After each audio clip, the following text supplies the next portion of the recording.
दूसरे चरण के लिए वोटिंग हो रही है बिहार में और तीसरे चरण का प्रचार तेज हो गया है। इसी बीच में प्रधानमंत्री नरेंद्र मोदी बिहार के सहरसा में रैली कर रहे हैं। सीधा आपको लिए चलते हैं।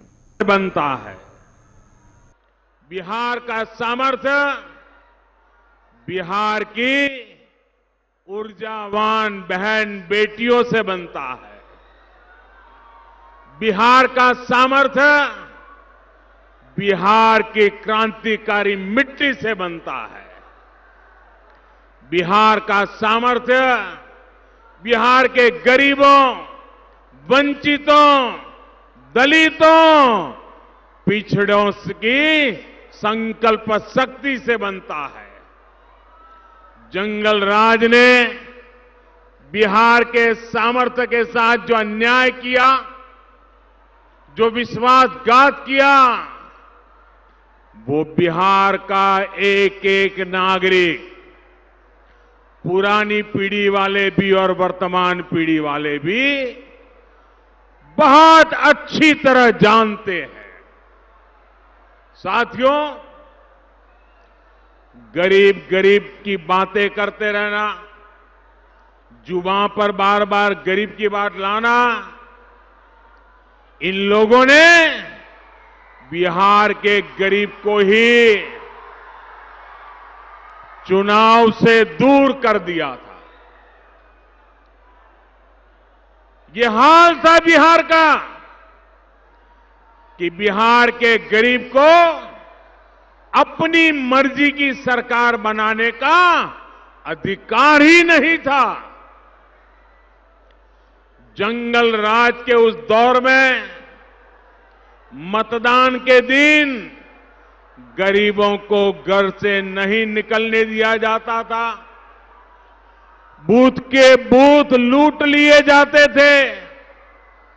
ऐसे लोग बिहार को फिर पुराने दौर में ले जाना चाहते हैं, लेकिन वो ये भूल रहे हैं कि बिहार का गरीब, बिहार के लोग अब उनके न बहकावे में आने वाले हैं, न उसके सामने थर थर कांपने वाले हैं। मैं आज ये बिहार की धरती, जिसने मानव जात को लोकतंत्र के पाठ पढ़ाए, उस बिहार की धरती से विशेष रूप से हमारे देश के चुनाव आयोग को चुनाव संपन्न करने में जुटे सभी कर्मचारियों को और इस चुनाव को शांतिपूर्ण करवाने के पीछे दिन रात मेहनत कर रहे मैं सुरक्षा बलों का भी हृदय से बहुत बहुत अभिनंदन करता हूं। चुनाव के समय जिस बिहार से हिंसा और बूथ लूटने की खबर छाई रहती थी, आज वही बिहार कोरोना के इतने बड़े संकट में भी उमंग और उत्साह के साथ लोकतंत्र का उत्सव मना रहा है। ये बदलाव लाने के लिए बिहार के लोगों की जितनी प्रशंसा की जाए, जितना उनका गौरवगान किया जाए, उतनी कम है भाइयों। साथियों, मैं आज बिहार के युवा साथियों से, बेटे बेटियों से विशेष तौर पर कहूंगा कि आपका एक वोट, आपके एक वोट की ताकत कम मत आंकना।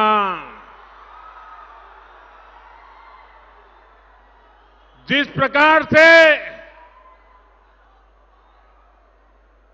श्री कृष्ण उंगली पर गोवर्धन को उठाए थे, एक उंगली, और जिस प्रकार से ग्वालों ने समर्थन किया था, वैसे ही आपकी उंगली पर लोकतंत्र के सौभाग्य का जो चिन्ह लगने वाला है, मतदान आप जो करने वाले हैं, आपके एक एक वोट की ताकत है जो बिहार के उज्जवल भविष्य की गारंटी है। वो बिहार की ताकत बनने वाला है। 4 दशक पहले जब आपके बाबा परबाबा युवा थे, तब जेपी आंदोलन से जुड़कर उन्होंने देश की राजनीति को बदल दिया था।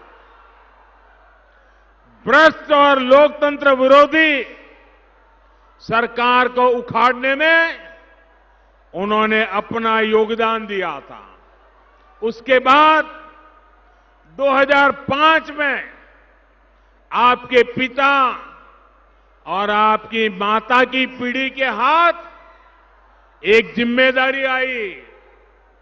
जैसे आपके दादा परदादा ने काम किया, उसी प्रकार से आपके माता पिता ने 2005 में 15 साल के कुशासन को सुशासन में बदलने के लिए अपनी ताकत लगा दी थी। उन्होंने भी पहले आपके दादा परदादा ने लड़ाई लड़ी, फिर आपके माता पिता ने लड़ाई लड़ी और बहुत बड़ी मुश्किल लड़ाई लड़ करके बिहार को बाहर निकाला। अब इस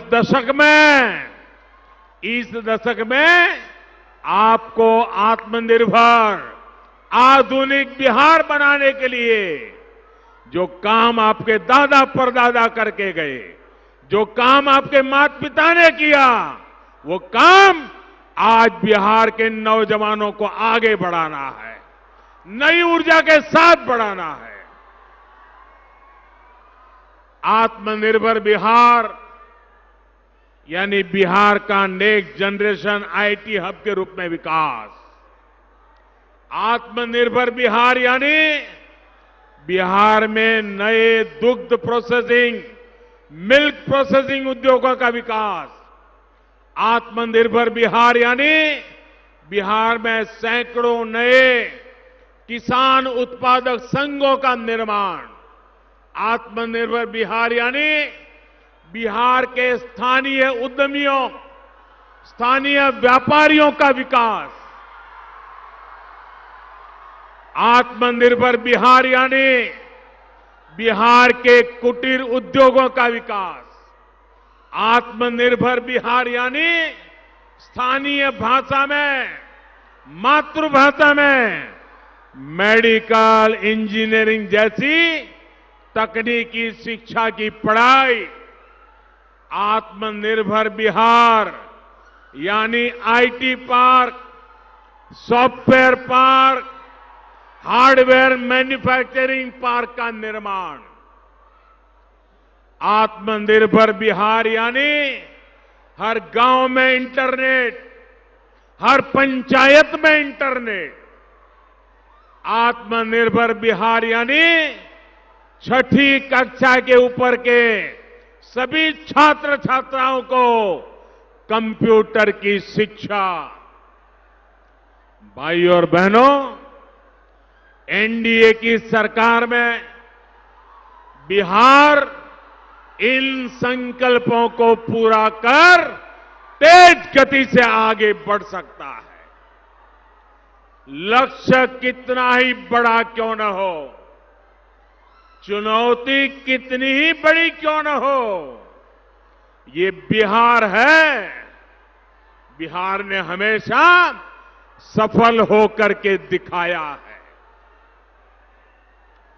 कोरोना संक्रमण के इस समय में अगर आप सरकार की ताकत न बनते तो बहुत बड़ी तबाही मचनी तय थी।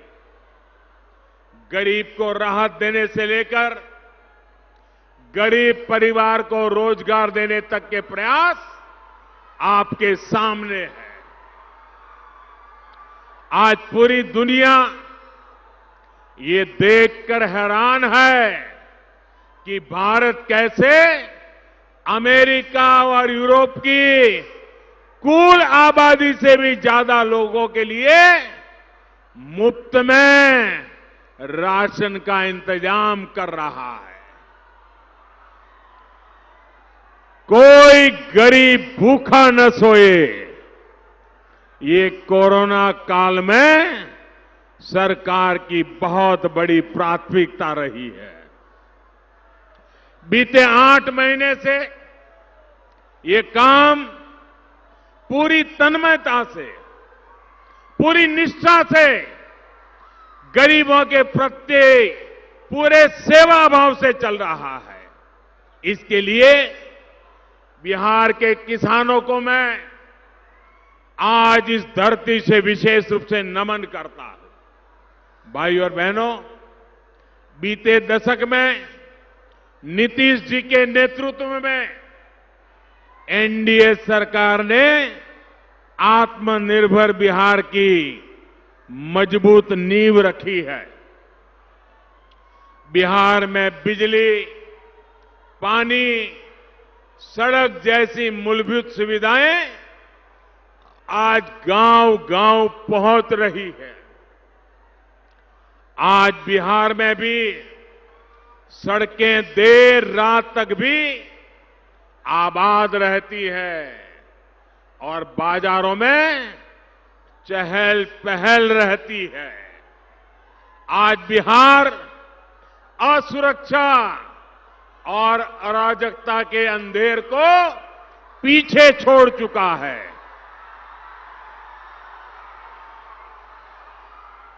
भाई और बहनों, बीते वर्षों में डबल इंजन की सरकार ने जिस स्पीड और स्केल पर काम किया वो अभूतपूर्व है।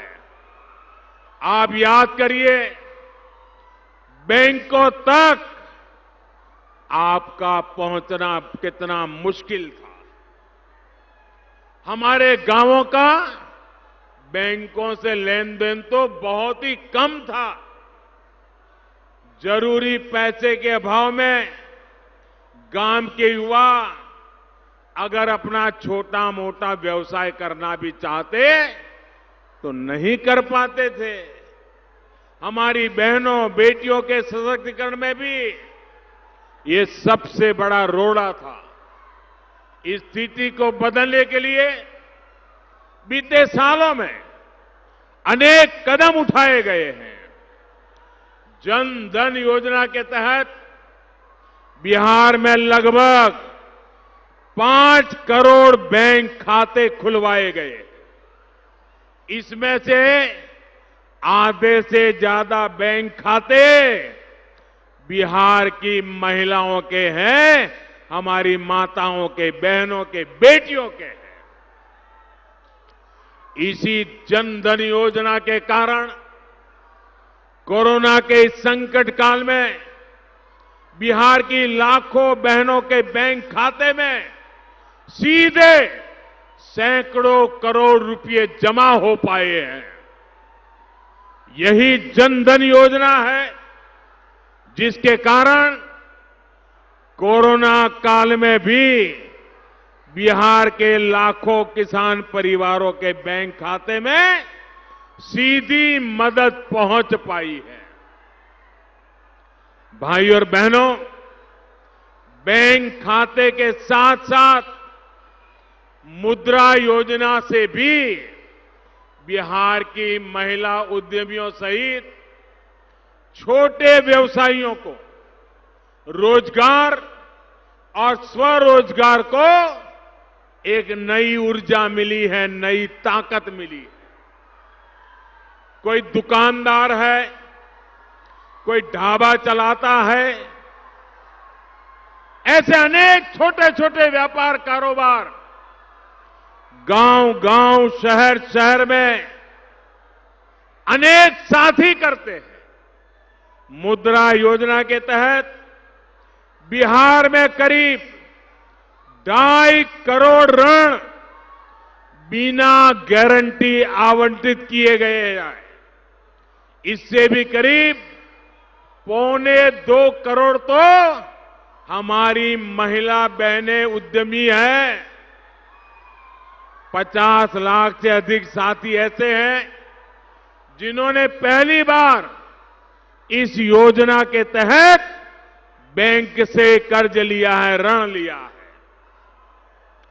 बाकी अपने व्यवसाय को बढ़ा रहे हैं, उनका विस्तार कर रहे हैं। भाइयों और बहनों, आप ये जानकर हैरान रह जाएंगे कि अकेले मुद्रा योजना के तहत ही बिहार को करीब करीब 1 लाख करोड़ रुपए दिए गए हैं। 1 लाख करोड़ रुपए।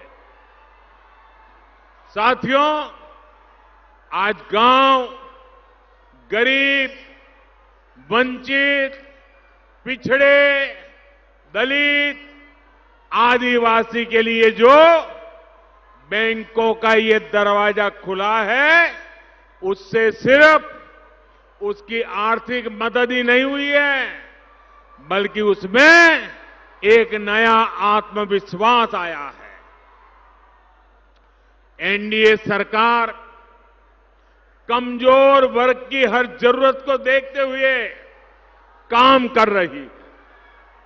अब जैसे बिहार के लाखों स्वाभिमानी साथी पूरी मेहनत से रेहड़ी, पटरी, ठेले पर कुछ न कुछ बेचने खरीदने का काम करते हैं, इन साथियों की बहुत बड़ी दिक्कत दशकों से यही रही कि इनके काम को कोई पहचान ही नहीं मिलती थी।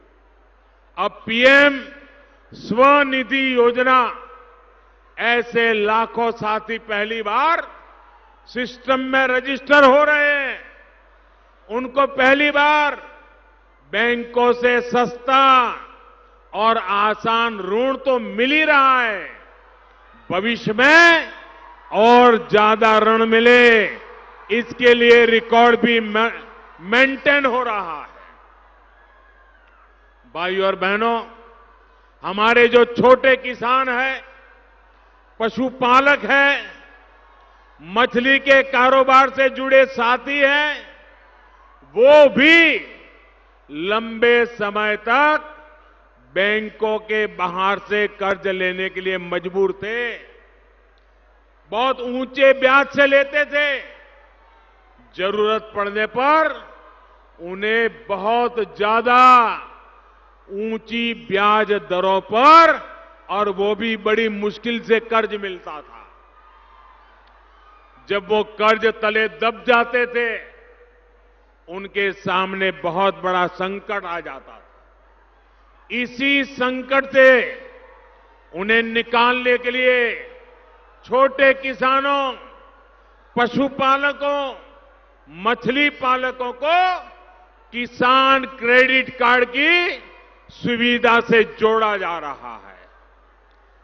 और एक एक मछुआरे के घर, एक एक किसान के घर, एक एक पशुपालक के घर ये सुविधाएं पहुंचाने के लिए हमारे गिरिराज जी और उनका विभाग दिन रात काम कर रहा है। यहां के पानी में पैदा हुई मछलियां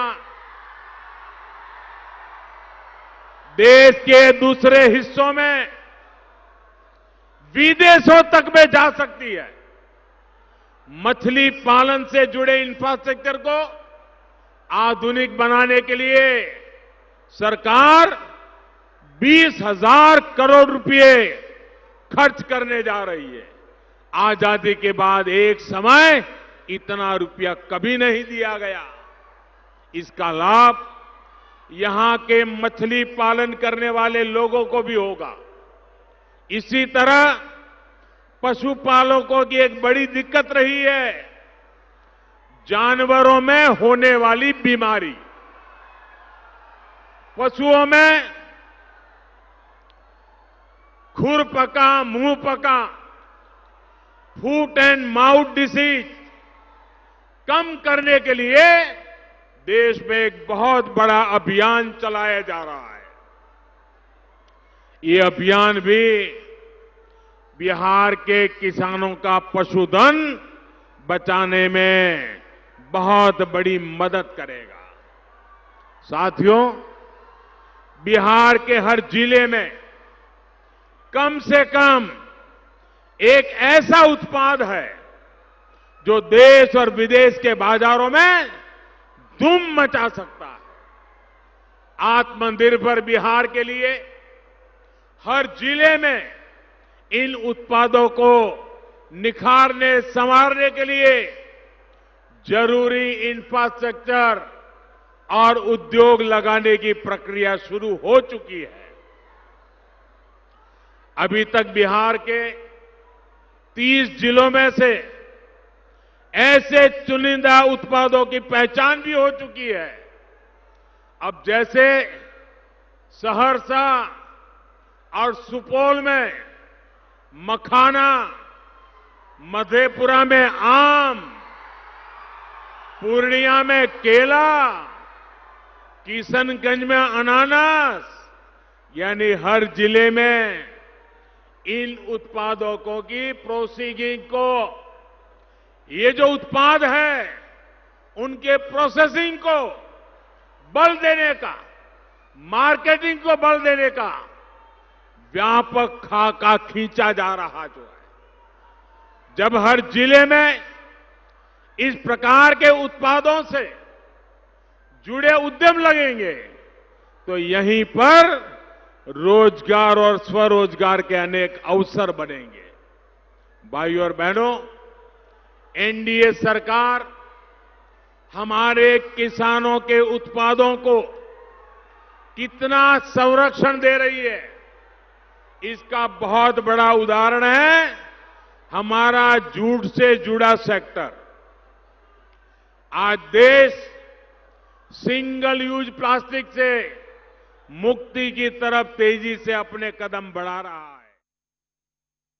प्रधानमंत्री नरेंद्र मोदी बिहार में तीसरे चरण के चुनाव प्रचार के लिए सहरसा में हैं, जहां उन्होंने न सिर्फ पुरानी सरकारों, पुराने समय को याद किया और लोगों को यह अंदाजा दिलाया, एहसास कराया कि पिछले 15 सालों में नीतीश कुमार ने किस तरह से विकास के रास्ते पर आगे बढ़कर बिहार के लोगों के बारे में सोचा। लेकिन जिस तरह से अलग अलग जगहों पर बिहार में वहां की खासियत उत्पादन को लेकर है, उत्पादकों की समस्या को लेकर भी हालांकि सवाल उठते रहे हैं, प्रधानमंत्री ने उसका भी जिक्र किया। लेकिन साथ ही साथ इस समय एक बड़ी मुश्किल और बड़ी परीक्षा की घड़ी नीतीश कुमार के सामने है, अपनी कुर्सी बचाने की भी और इस जोड़ी को आगे बढ़ाने की, जिसमें केंद्र से लेकर राज्य में बीजेपी की सरकार है। बिहार की हम बात कर रहे हैं।